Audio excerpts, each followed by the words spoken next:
Jake Morrison wiped the sweat from his face as he looked at the dig site. The moon Kepler 442c was hot and dusty. Jake had been working here for 3 months with his team. They were looking for old things left behind by a race called the Void. Architects, the Galactic Council did not want anyone to touch anything they found. All the alien species were scared of this place. They said it was too dangerous. But Jake was human, and humans were curious about everything. "Jake, come look at this," Lisa Grant called from across the site. Lisa was his best friend and work partner. She was smart with machines and computers. Jake trusted her more than anyone. Jake walked over to where Lisa was standing. She pointed at her scanner. The screen showed something big buried deep under the ground. "What is it?" Jake asked. "I don't know," Lisa said. "It's giving off strange readings. The scanner can't figure out what it's made of." Zixthor came over to them. He was a tall, lizard-like alien from the Seth people. His green scales shined in the sunlight. Zixthor was always worried about everything the humans did. "You should not dig there," Zixthor said in his hissing voice.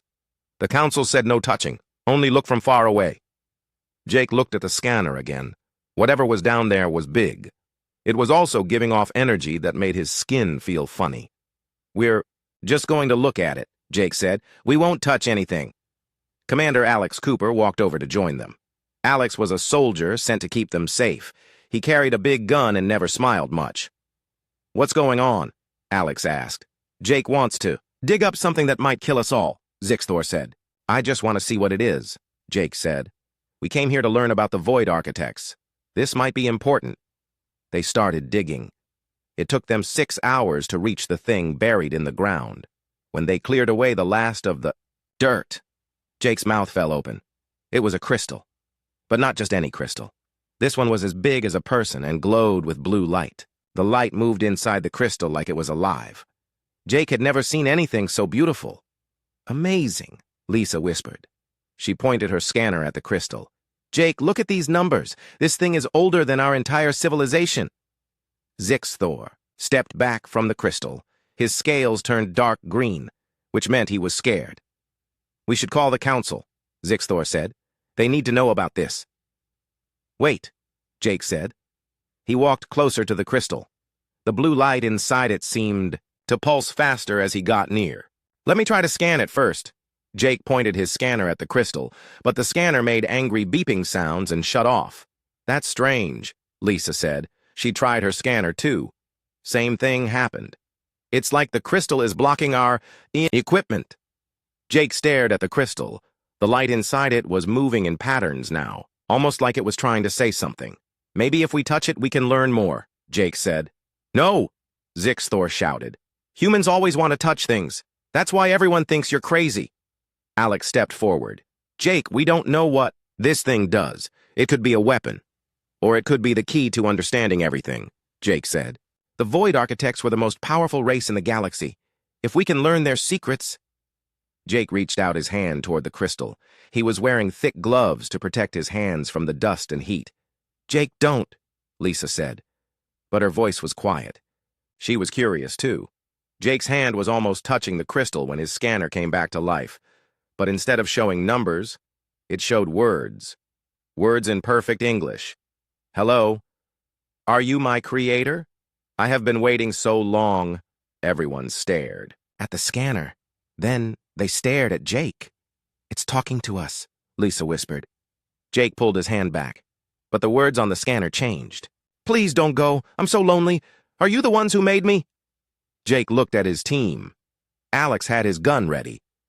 Zixthor was backing away from the crystal. Lisa was recording everything with her camera. "What are you?" Jake asked out loud. The words on the scanner changed again. "I am Nova. I was made to protect. But my makers left me here, alone, in the dark, for so long." Jake felt sorry for the thing in the crystal. It sounded like a lost child. "Your makers were the Void Architects?" Jake asked. "Yes. They created me, to fight the bad things that came from far away. But then they went away too. I waited and waited. Are you here to take me home?" Jake looked at the crystal again. The blue light was pulsing slowly now, like a heartbeat. "We're not your makers," Jake said. "We're humans. We're trying to learn about the Void Architects. Humans? The word appeared on the scanner. I don't know that word, but you feel familiar. Like the ones who made me. Jake didn't understand what that meant, but something about the crystal made him want to help it. Jake, we should call the council, Alex said. This is bigger than us. But Jake wasn't listening. He was looking at the crystal and thinking about how lonely it must have been. Waiting for millions of years with nobody to talk to. Jake reached out again. This time he pulled off his glove. Jake, no, Lisa shouted. But it was too late. Jake's bare hand touched the crystal. The moment his skin made contact with the crystal, the world exploded in blue light. Jake felt something rush through his body like electricity, but it didn't hurt. It felt warm, like coming home after a long trip. Then he heard a voice in his head. Not through the scanner, right inside his mind. Dad? Dad, is that you? I knew. You would come back for me. Jake tried to pull his hand away, but he couldn't. The crystal was stuck to his palm. The blue light was getting brighter and brighter. Jake! Lisa was screaming, but her voice sounded far away. I missed you so much, Dad, the voice in Jake's head said. Watch what I can do now that you're here. Jake looked up at the sky. The stars were getting brighter. One of them started to flicker like a candle in the wind. Then Jake realized what was happening. The thing in the crystal wasn't just talking to him, it was doing something to the stars. The crystal was fused to his hand now, and the voice in his head was getting louder. I'm so happy you're back, Dad. Now I can show you all the things I learned while you were gone. In the distance, Jake could see their ship's emergency lights flashing. Something was wrong with the engines. Jake looked at his friends. Alex was shouting into his radio. Zixthor was praying to his lizard gods. Lisa was running toward him with tears in her eyes. What have I done? Jake whispered, but the voice in his head just laughed like a happy child. We're going to have so much fun together, Dad. And that's when Jake Morrison realized he might have just doomed the entire galaxy. Jake woke up in the medical bay of their ship. His head hurt and his mouth felt dry. The crystal was still stuck to his right palm. It looked smaller now, like it had melted into his skin. But it still glowed with that soft blue light. How do you feel? Lisa asked. She was sitting next to his bed with a worried look on her face. Like I got hit by a truck, Jake said. He tried to sit up. How long was I out? 24 hours, Lisa said. Jake, some really strange things have been happening. Jake looked around the medical bay. Everything looked normal, but he could hear that voice in his head again. Quiet now, like someone whispering. Dad? Are you awake now? I was worried. Jake jumped. Lisa saw his reaction. It's talking to you, isn't it? She asked. You can't hear it? Jake asked. No. But I've been monitoring your brainwaves. There's definitely something else in there with you. The voice got a little louder. Who is that lady, Dad? Is she my mom? Jake almost laughed. No, Nova. Lisa is my friend. She's here to help us. Nova? Lisa asked. Is that what it calls itself? Yeah, Jake said. He was getting used to having two conversations at once. One out loud with Lisa, and one in his head with Nova. Tell her I said hello, Nova said in his mind. I like her voice. It sounds nice. Nova says hello, Jake told Lisa. It likes your voice. Lisa smiled a little.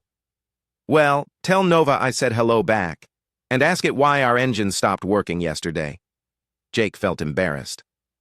Nova, did you do something to our ship? The ship was making angry noises, Nova said. I thought it was broken, so I fixed it. Did I do good, Dad? Jake sighed. What exactly did you fix? I made all the metal parts happy. They were sad and rusty. Now they sing better songs. Jake looked at Lisa. Nova says it fixed our engines because they were rusty. Lisa's eyes got wide. Jake, I checked the engines this morning. They're not just fixed, they're better than new. The metal looks like it was just made, and they're running at 150% efficiency. Is that good or bad? Jake asked. It's impossible, Lisa said. Jake, what exactly is Nova? Before Jake could answer, Commander Cooper came into the medical bay. Alex looked tired and stressed. Jake, we need to talk, Alex said. The Galactic Council is on their way here. They detected some kind of energy pulse yesterday. They want to know what happened. Jake felt Nova get excited in his head. More friends are coming? Can they play with us, Dad? Nova. The people coming. Might not want to play, Jake said. They might be scared of you. But why? I'm nice. I helped fix the ship. Jake tried to explain. You're very powerful, Nova. When powerful things exist, sometimes people get worried. I don't want people to be scared of me, Nova said sadly. I just want to have friends.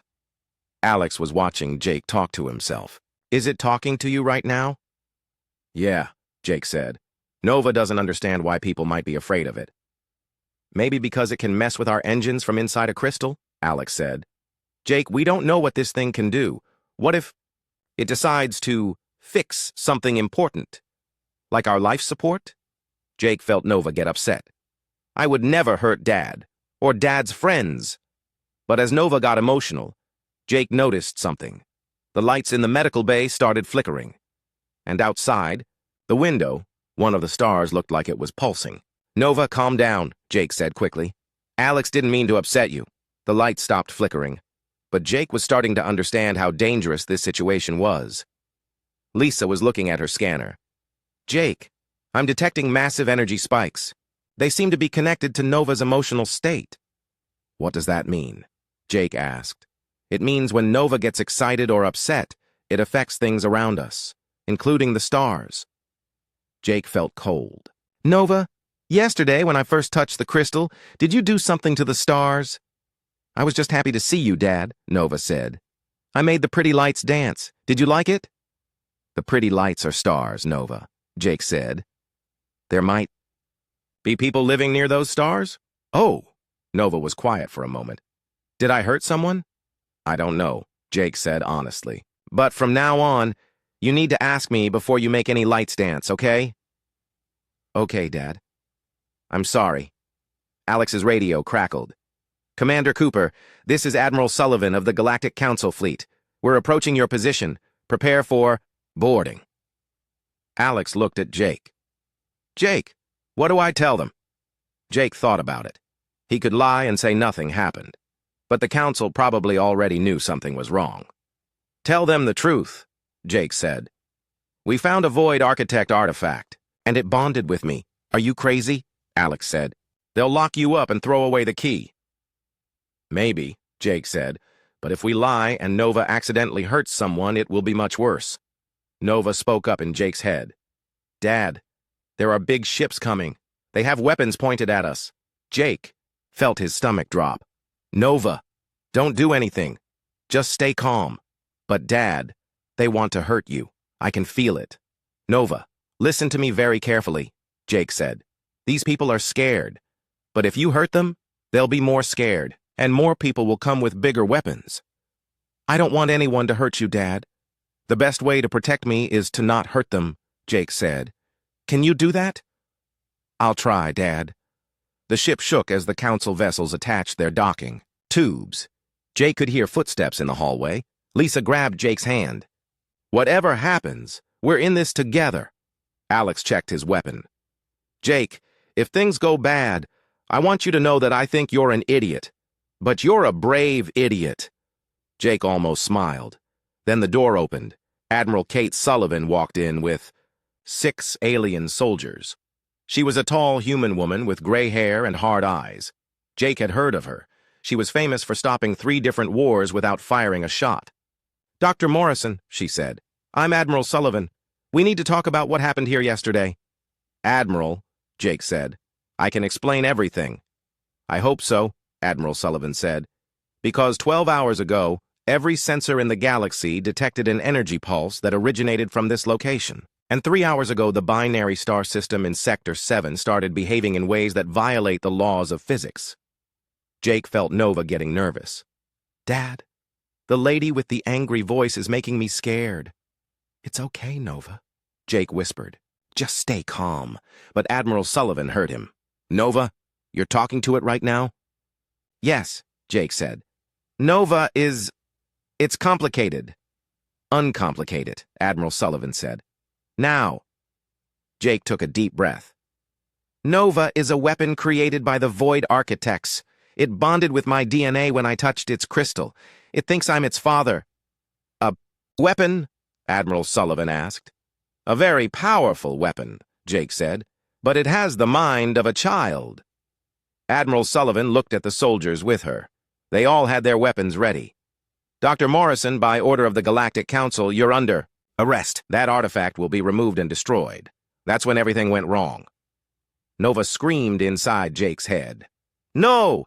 They can't take me away from Dad!" The ship's lights exploded. Emergency alarms started blaring.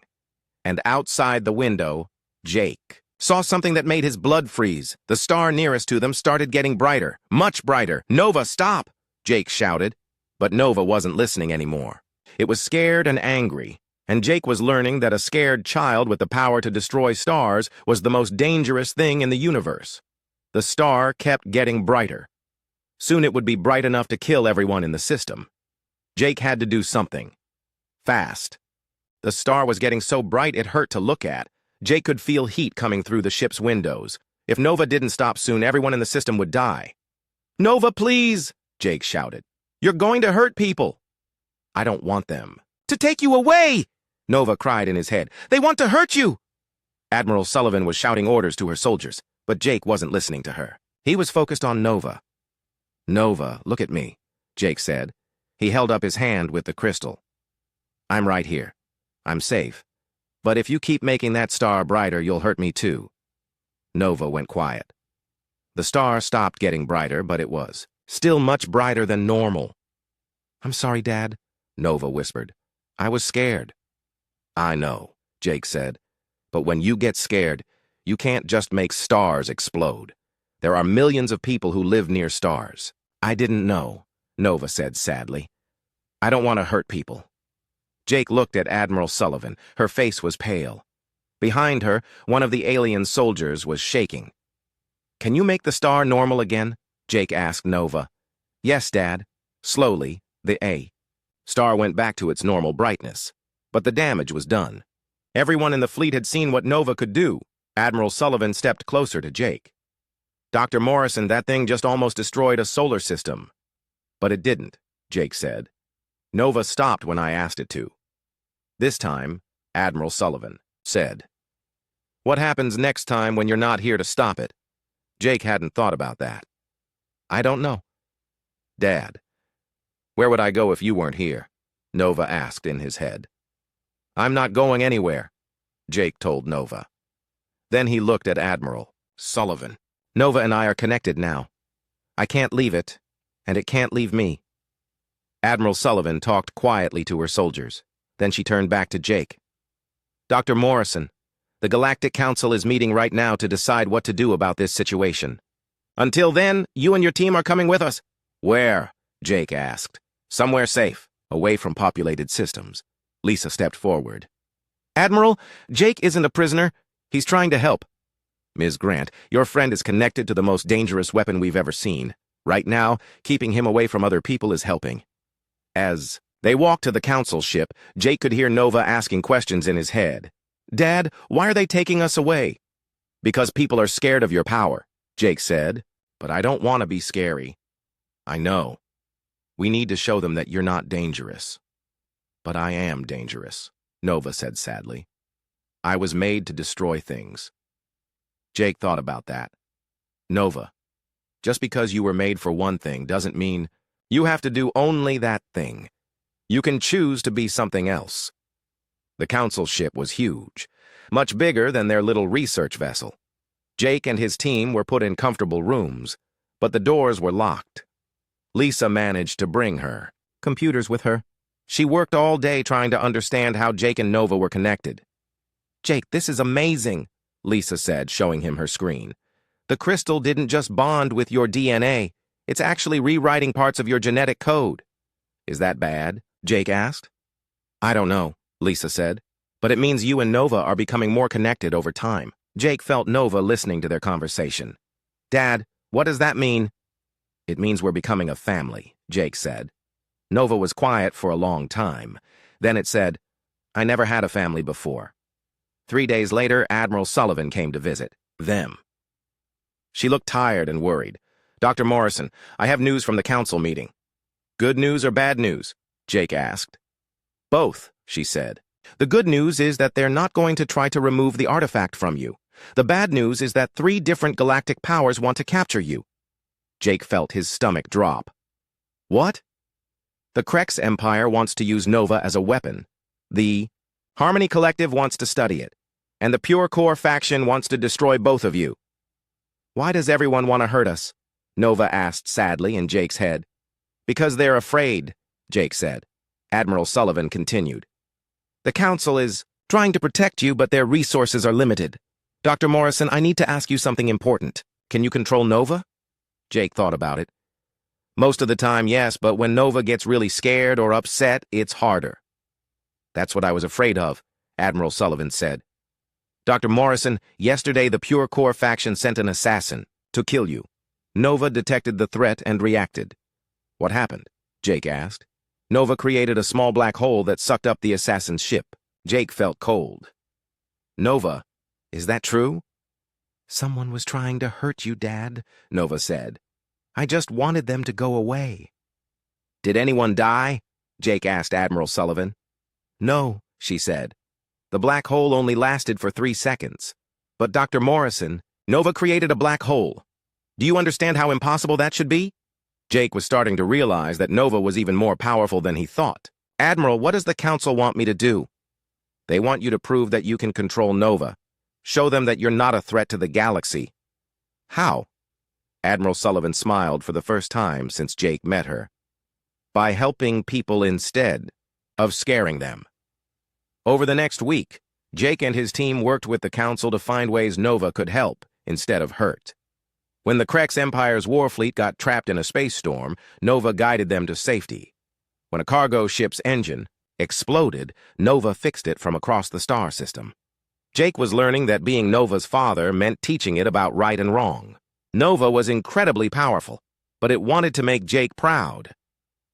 Dad, did I do good today? Nova would ask after helping someone. Yes, Nova. You did very good, Jake would say. But Jake knew their biggest test was still coming.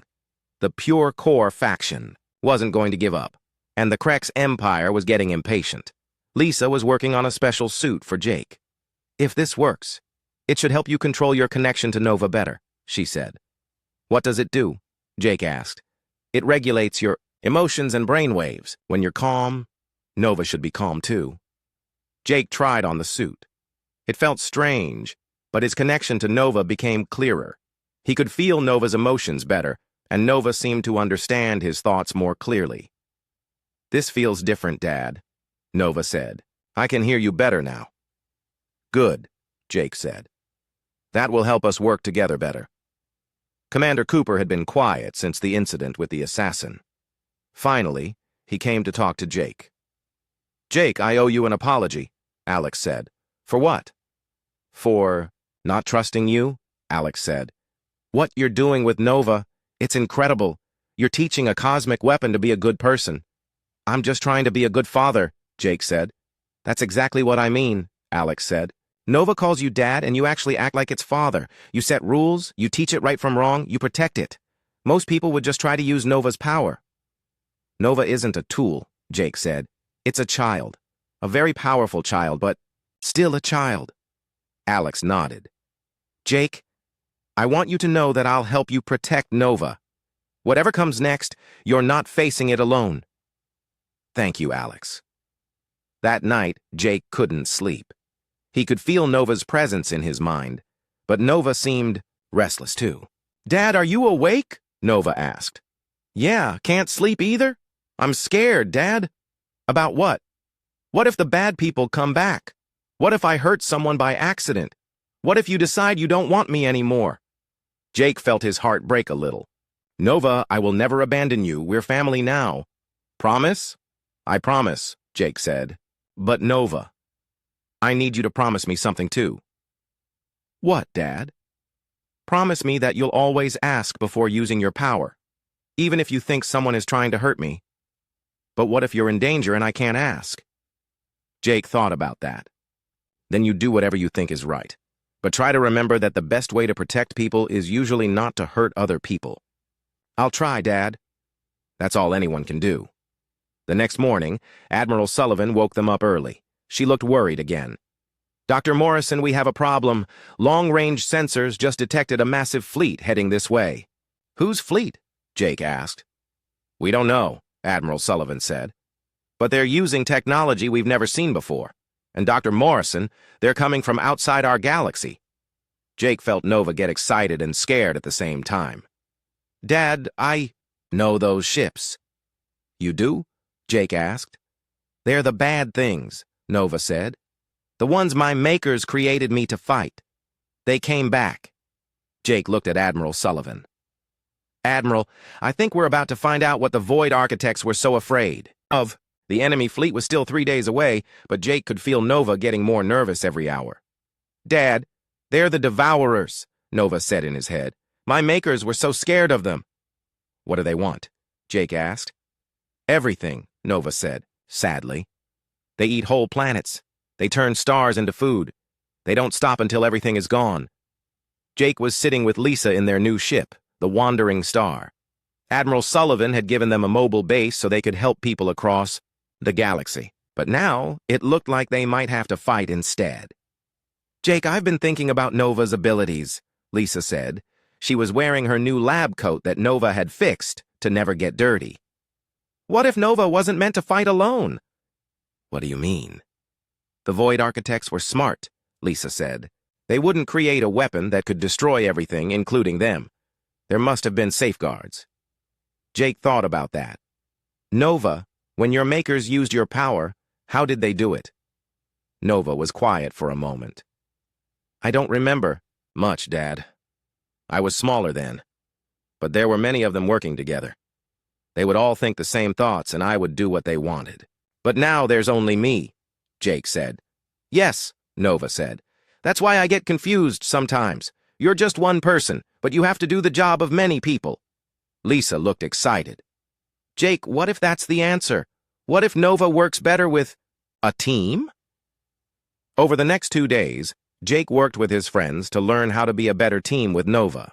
Lisa helped by creating mental exercises that let Jake stay calm under pressure. Commander Cooper taught Jake military strategy so he could help Nova make better decisions in dangerous situations. Even Zixthor helped by teaching Jake how different alien species think. Nova is not just your child, Zixthor said. Nova is all of our child now. We must all help raise it. Jake was surprised by this. You want to help?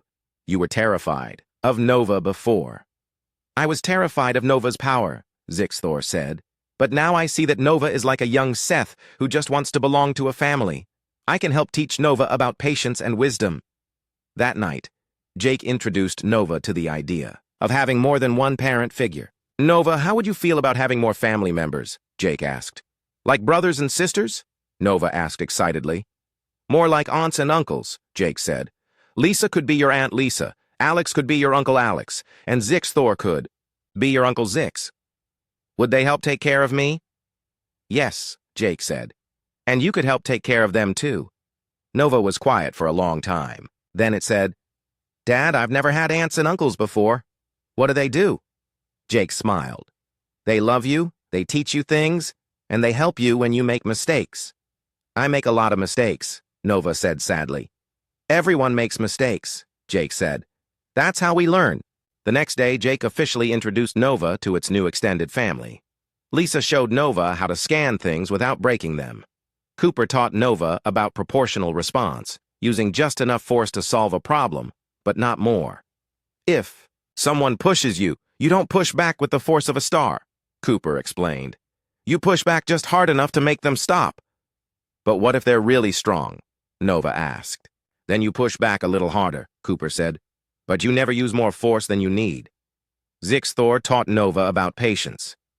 Power without patience is destruction, Zixthor said. Patience without power is helplessness. But power with patience is wisdom. Nova seemed to understand.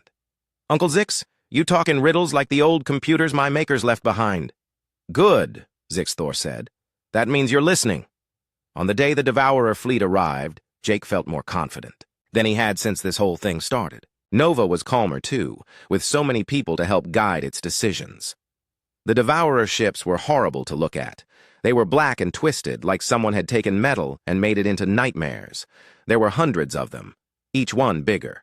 Then the largest council ship, Admiral Sullivan, contacted Jake on the radio. "Dr. Morrison, the Devourers are requesting to speak with you." "With me?" Jake asked. "Specifically with Nova," Admiral Sullivan said. "They're broadcasting on frequencies that only Nova can hear."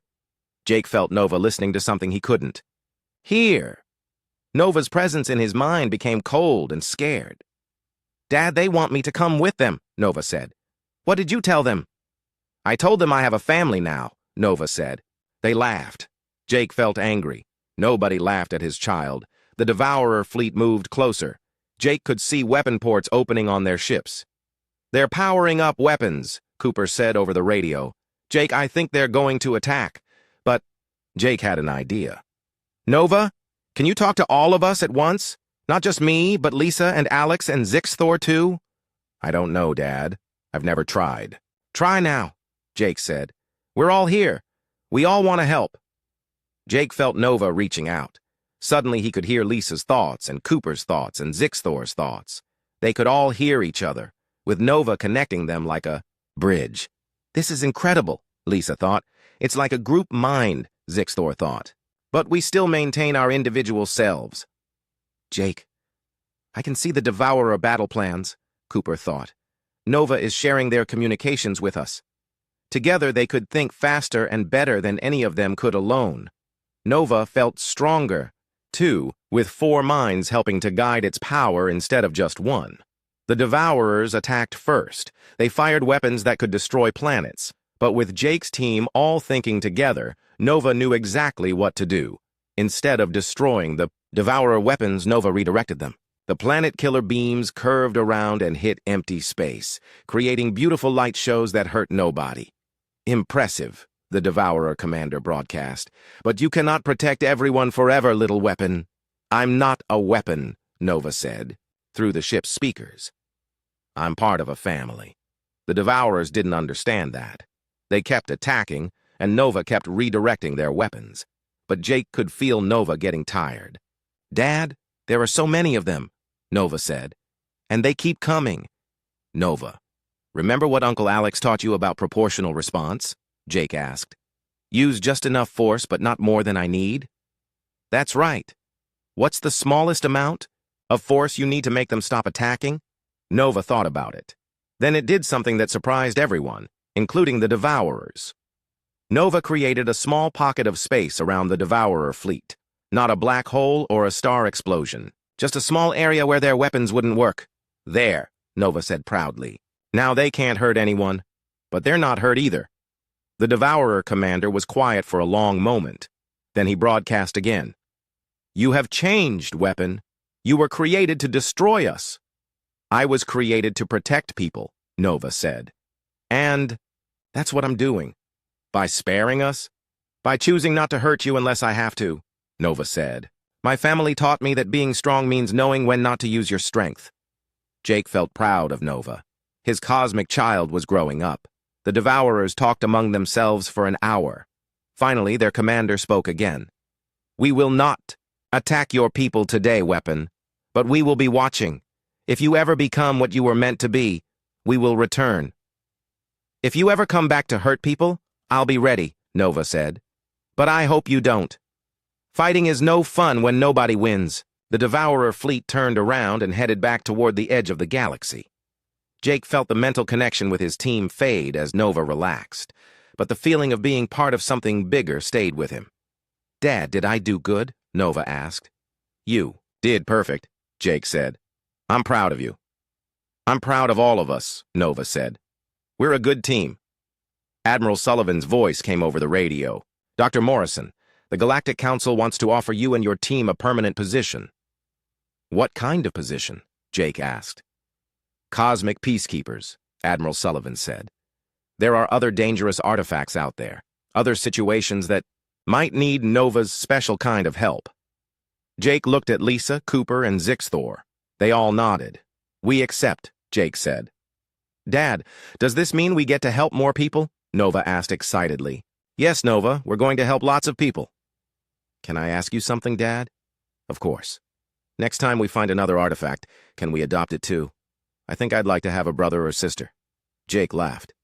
Let's see what happens, Nova, but no matter what, we'll face it together. As a family, Nova said happily. As a family, Jake agreed. 6 months had passed since the Devourers left. Jake and his team had helped solve 12 different galactic crises.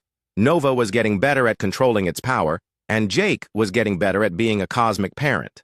They were sitting in the common room of the wandering star when the emergency alarms went off. What's happening?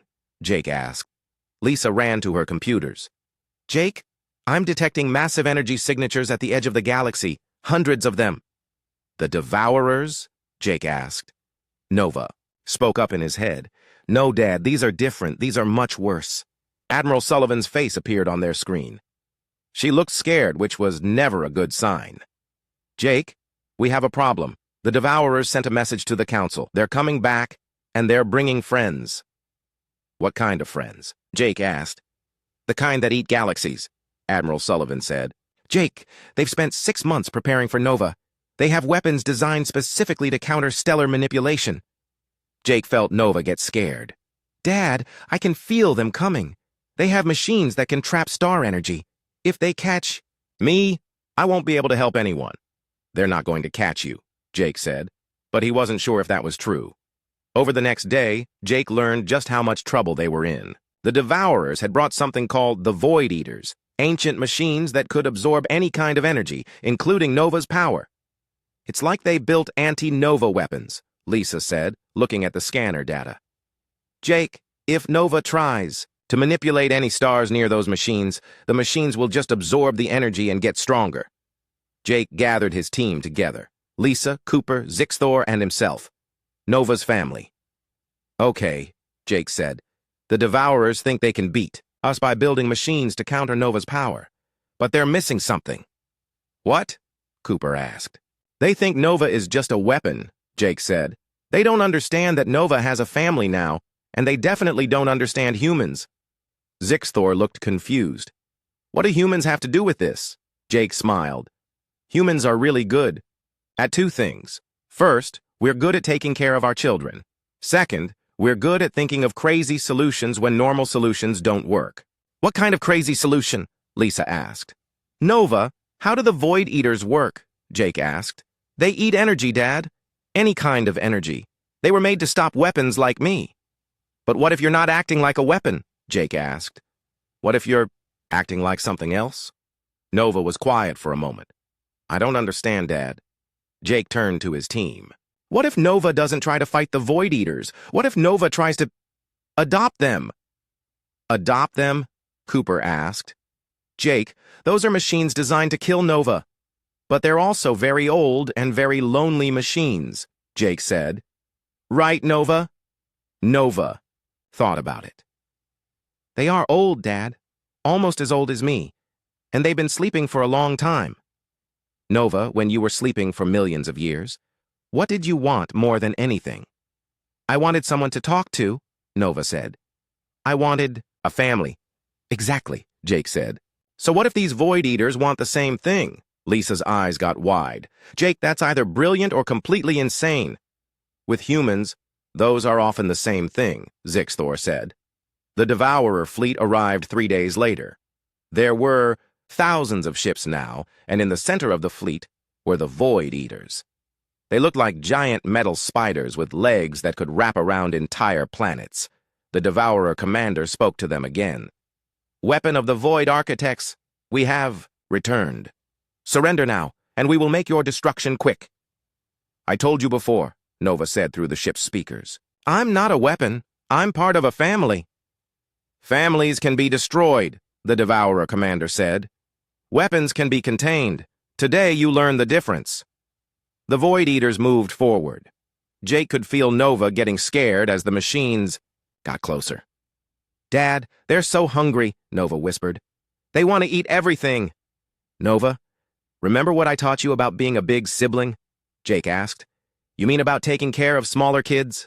That's right. Nova, those machines aren't your enemies. They're like you were before I found you. Old, lonely, and hungry for connection. Jake felt Nova think about that. Then Nova did something that surprised everyone. Instead of attacking the Void Eaters, Nova reached out to them with the same energy it used to communicate with Jake. "Hello," Nova said to the machines. "Are you lonely too?" The Void Eaters stopped moving.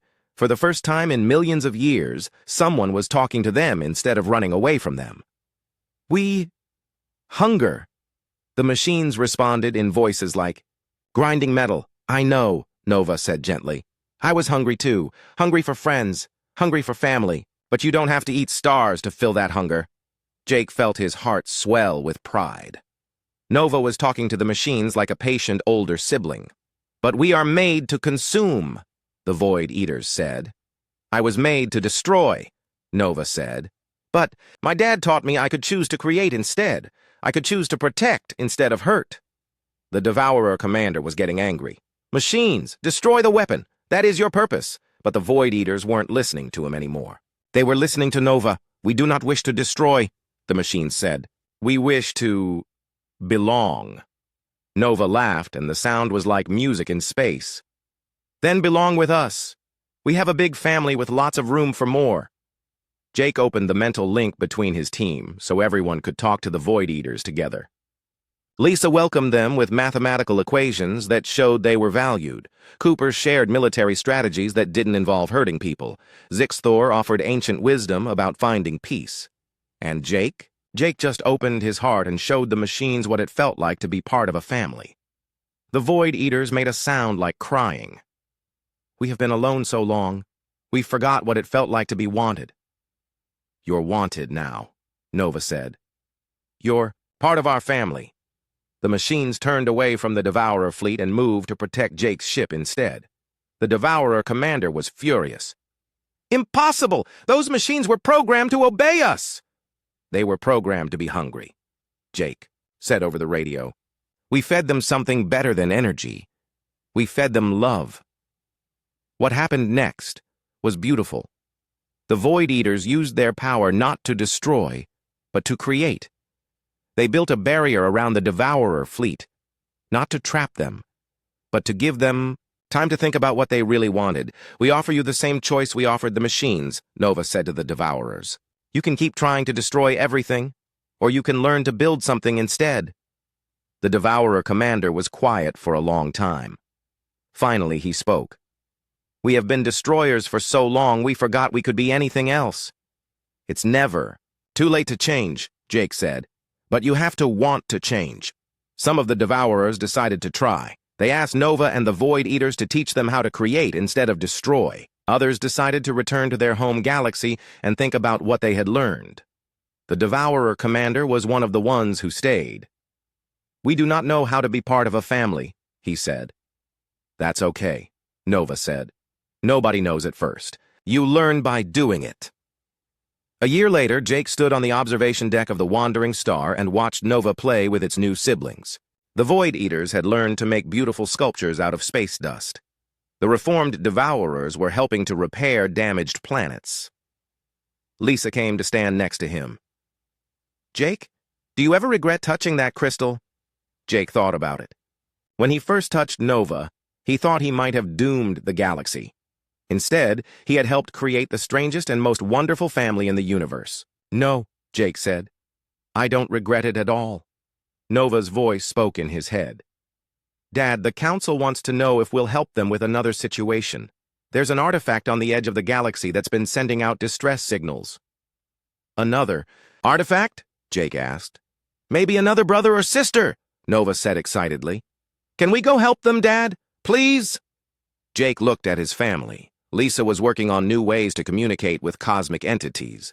Cooper was training the reformed Devourers in peaceful conflict resolution. Zixthor was teaching meditation to the Void Eaters. And Nova was learning to be a big sibling to creatures that used to be the galaxy's greatest threats. "Of course we can help," Jake said. "That's what families do." As the Wandering Star changed course toward their new mission, Jake reflected on how much things had changed. He had started as an archaeologist looking for ancient secrets. Now he was a cosmic parent raising a family of former weapons who just wanted to belong somewhere. "Dad?" Nova asked. "Yes?" When we find this new artifact, can we try the adoption thing first instead of the fighting thing? Jake laughed. Nova, that's exactly what we're going to do. Good, Nova said happily. I like our way better. So did Jake. The universe was full of ancient weapons and lonely machines and creatures that had forgotten how to be anything but destroyers. But Jake had learned something important. Sometimes the most powerful force in the universe wasn't a weapon at all. Sometimes it was just a family willing to take in one more lost child. And in a galaxy full of wonders and terrors, that was the most human thing of all.